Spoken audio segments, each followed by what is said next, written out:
Hello, my friends from Coney Island. So you know we have the two parks here, Luna Park and Deno's Wonder Wheel Amusement Park. I'm here in front of the parachute chute, which has one of these. It's not an operating ride for any of you know, but it became a landmark, I think, back in the 60s or 80s. It's been around for a while, though, since like the 30s.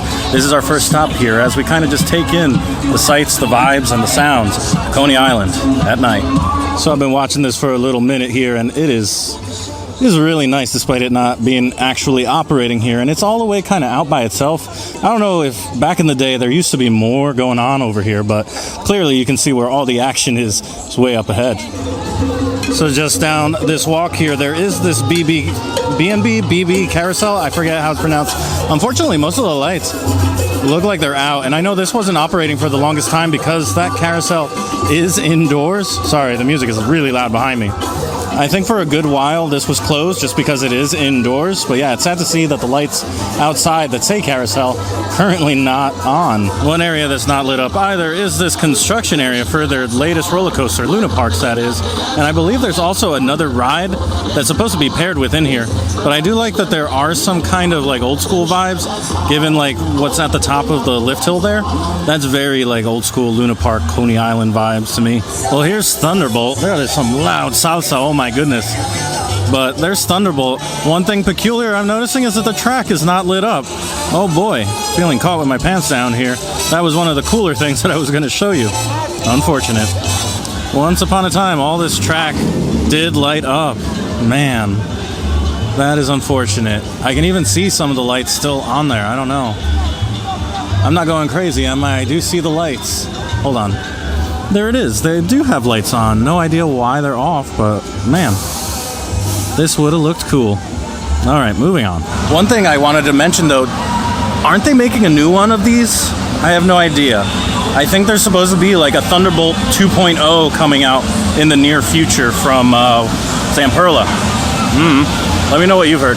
Right across the way here from Thunderbolt, I think these are both new rides, these two. This is the Endeavor, which reminds me a lot of Enterprise, in kind of how it just goes around in a circle and then comes up almost vertically. And speaking of vertically, this is the Astro Tower, which I caught a little bit earlier. I'll share with you what the ride sequence is like. It's pretty cool.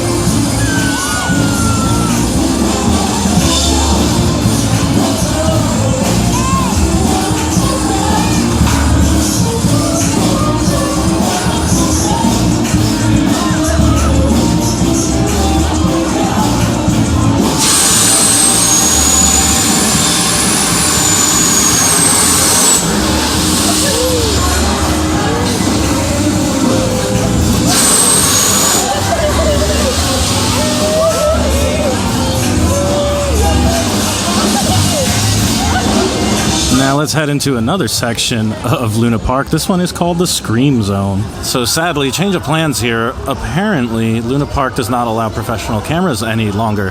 Don't know when that policy changed, but that's a little heartbreaking. So I guess we're gonna go on over to Deno's. Yeah, as far as the lights go in Coney Island, the Wonder Wheel, this sign lit up is one of my faves. And here it is right here, which I think on the other side, facing out towards not the beach but the street, is a couple of lights, and then, you know, it's pretty nice. I do see those swinging buckets though. Oh, terrifying. And there goes Phoenix. So here it is all lit up in like that neon pink. I absolutely love it. But speaking of the swinging buckets, I don't think they're quite as brutal as the ones on the Pixar Pal Around over in California Adventure, which I saw not too long ago. These don't look nearly as aggressive, because if you remember, there was a viral reel that I posted not too long ago that one was swaying, and I think now that I am seeing this, and from what people have told me, there was some extra effort needed, as in the people in the cart needed to do something like shift their weight in order for that to happen, because this back and forth right now, it's not too bad. Probably still scary though.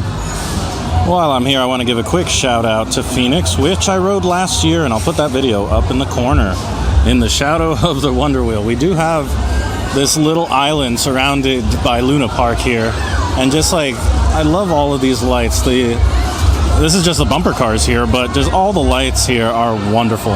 Call me crazy, but is this new this year, this entrance for Stop the Zombies? I feel like this was not here before. They like extended it and added this giant head.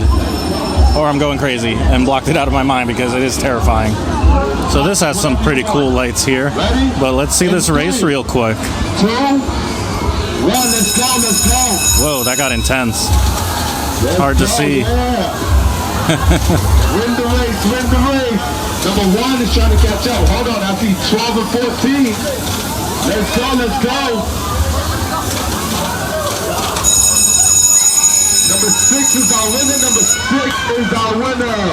Definitely got to shout out that dude's getup, the one that was running that game. That was Puerto Rican as heck. It was amazing. Next up, we have one of my faves here, the Thunderbolt. The music is always really intense. The lights are awesome, and it goes way faster than it has any business going. Look at that. And it even hasn't started swaying out yet, so it's still speeding up. Oh, there it goes. But the unfortunate thing is that the line lasts a while. It is tough to get on this. Holy smokes. This is the good angle here, where you see him actually swaying out. Now, just beyond that Thunderbolt, which, whoo, the music is loud, but props to them for using proper subwoofers for that. We have this wonderful Wonder Wheel sign. And then all of the games, the booth that are over on this end, yeah, it's just good vibes all around. Leaving Denos now, I'm right here at the main entrance to Luna Park, which harkens back to the old school one that I think was in like the 1920s or so. But how amazing is this? Man, I really wish, and probably for like the opening of their newer coaster this year, I'll try to get some sort of media pass. But for now, we're going to have to enjoy it from here and from the boardwalk. Last but not least, at the end here is the Coney Island Cyclone. It's not really all done up like, say, some of the coasters that are at Hershey Park with light strings, but we have the Cyclone out here out front. And then, of course, if we turn way back there, we'll take a little closer look at the Cyclone right there on the first drop. Oh, I caught it while it was going there. There they go, down the first drop. But yeah, there is the Cyclone sign. I don't believe there's anything on the other side that's lit up. It's only facing here. I do also appreciate the popcorn lights that are back there on the station.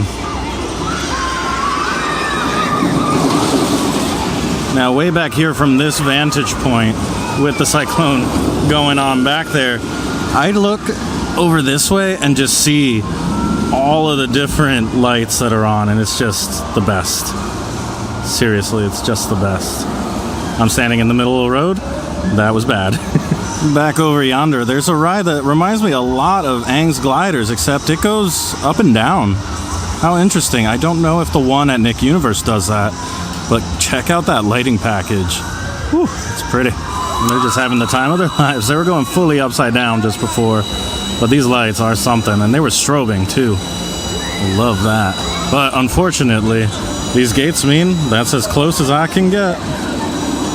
Right next to that, we have this galleon, which is looking really nice in all white. I wonder if the colors will change. Huh.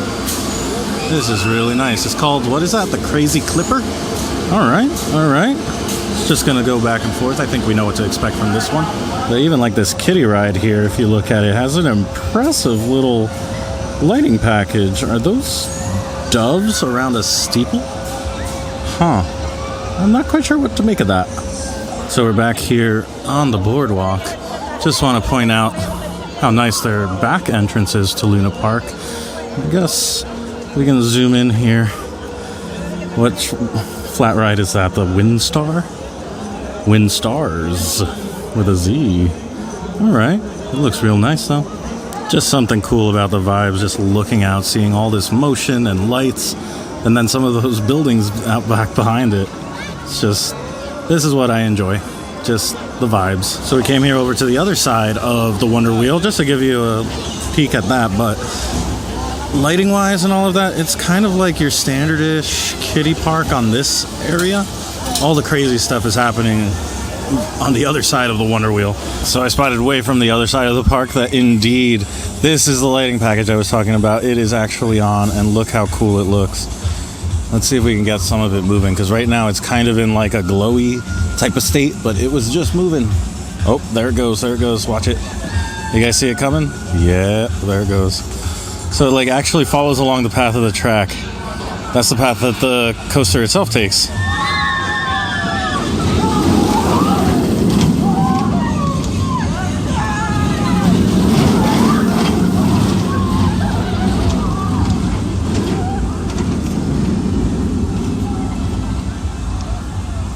Stuck around a little bit longer after that. You can see some pretty cool patterns that they do with the lights here. Look at that.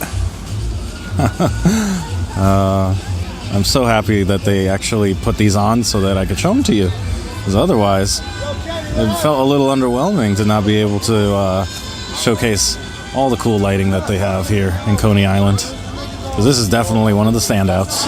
Gonna finish things up here right where I started with that parachute jump tower, which is pretty much an icon of Coney Island, and the one you might recognize from Spider-Man Homecoming and that last fight between Spider-Man and the Vulture. So things unfortunately didn't go the way that I was hoping. I was hoping for, you know, nicer shots and close-ups of some of these flat rides, especially the ones that are in Luna Park, but now I know.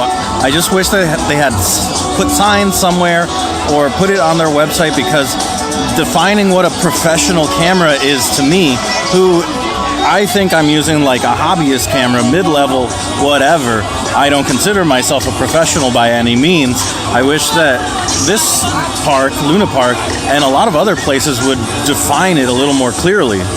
I wonder why they define it that way. When I think of professional, I think of like having a crew, a guy with like a camera you have to holster and have in a cage with like a monitoring tablet of some kind, like a full setup. Me, I am using my hands, the camera itself, just the body. Like there's nothing crazy going on here. But I don't know how like marketing and all of them define it, because I found out Luna Park has sued reality TV shows that have come through, so it's definitely something you want to be careful about. I choose to use, you know, a little investment in nicer equipment so that there is some quality above your typical cell phone type of vlog or photos and stuff like that. I can't go back to that quality because it's just terrible, especially when you're trying to do something at night. But the positive is, as a result of talking to a security guard who talked to an operator who talked to like a manager, shouts to Ron, thank you so much for helping me out. I now have the contact info for the appropriate people to get in touch with and ask them if, hey, if I want to come back, I can do this the right way. So hopefully, fingers crossed, that is a thing, and then maybe we'll see what that turns into. You hear it here first. Hopefully something becomes of this kind of unfortunate and disappointing little evening with the vlogging. The other thing I wanted to make note of is I kept saying Denos, just like I did in my other Denos vlog. It is Denos. I was corrected. I don't know why that hasn't gone into the vernacular of my brain, but it is Denos Wonder Wheel. But anyway, guys, all that being said, little rant over. Thank you so much for watching. I'll see you next time. My name's ED5. I'm making my own adventure, and it's a wonderful night. Make your own adventure too.